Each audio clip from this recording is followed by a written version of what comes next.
आप सभी भाइयों को एवं बहनों को रक्षाबंधन की हार्दिक शुभकामनाएं। इस दिन बहन बड़ी अरमान के साथ आती है और भाई के माथे पे तिलक लगाकर और कलाई पे राखी बांधकर यह भगवान से प्रार्थना करती है कि मेरी भी उम्र भैया को लग जाए। तो क्या हम भाइयों का यह फ़र्ज़ नहीं बनता है कि अपनी बहनों की इज्जत आबरू की रक्षा कर सकें? हम सनातनी हैं, इस बात को हमेशा इस दिमाग में बैठा कर रखिए कि हमारी सभ्यता, हमारी संस्कृति हमारी पहचान है और हमारी सभ्यता और संस्कृति में माँ और बहन का दर्जा है।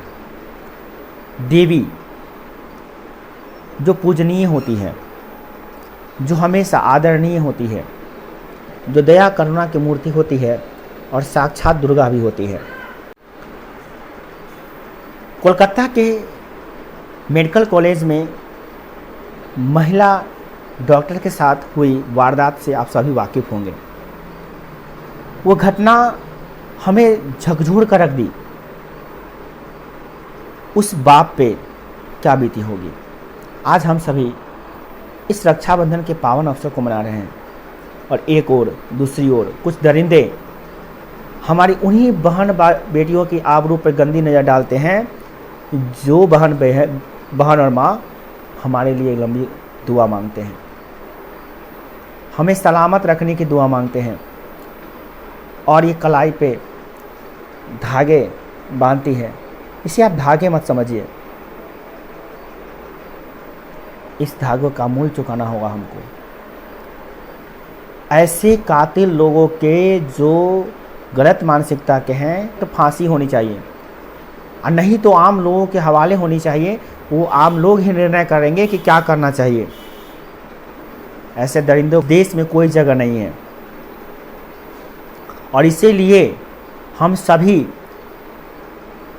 एकजुट होकर इस समाज में उन दरिंदों का सामना करेंगे जो सिर्फ अपनी बहन बेटियों को ही मानते हैं बहन बेटी। ये गलत है, ये बिल्कुल गलत है। हर वो समाज की अबला, निसहाय औरत, लड़की माँ और बहन का रूप होती है। देश को तथा देश के नागरिकों को ऐसे बलात्कारियों का, ऐसे बेहाया लोगों का सीधा और सीधा फैसला करना चाहिए। सीधा मैटर आर पार का होना चाहिए। ऐसे लोगों को चौराहा पे टांग कर सीधे जनता के सामने फांसी देनी चाहिए ताकि आने वाले जो भी इस प्रकार के आपराधिक मामले वाले लोग हैं, अपराधी लोग हैं, उनको ये सबक मिले कि अब उनके लिए इस देश में कोई जगह नहीं है। उनके छुपने के सारे रास्ते बंद हो चुके हैं। इन्हें प्रोटेक्शन नहीं मिलना चाहिए, इन पे कोई मुकदमा नहीं होनी चाहिए। ऐसे दरिंदों को सीधे जनता के हवाले करना चाहिए ताकि उन्हें जनता खुद निर्णय ले। अगर कानूनी रूप से हो तो कानून को भी चाहिए, हमारे देश के प्रशासन को भी चाहिए ऐसे दरिंदों को सीधे त्वरित कार्रवाई करके फांसी के फंदे तक पहुंचाने का। इसमें तनिक भी देर करना उन मंचलों और अपराधियों को बढ़ावा देना है जो फिर से घात लगा रहे हैं ऐसी घटनाओं को घटित करने के लिए। तो हम सबको इसके लिए बुलंद करना पड़ेगा आवाज़ को एक साथ मिलकर, और सरकार को इस बात का अवगत कराना होगा। सरकार को जागना पड़ेगा, कानून को जागना पड़ेगा और ये तभी जागेगा जब हम सब एक होंगे। मेरे प्यारे भाइयों, वक्त आ चुका है, अब देरी नहीं करना है।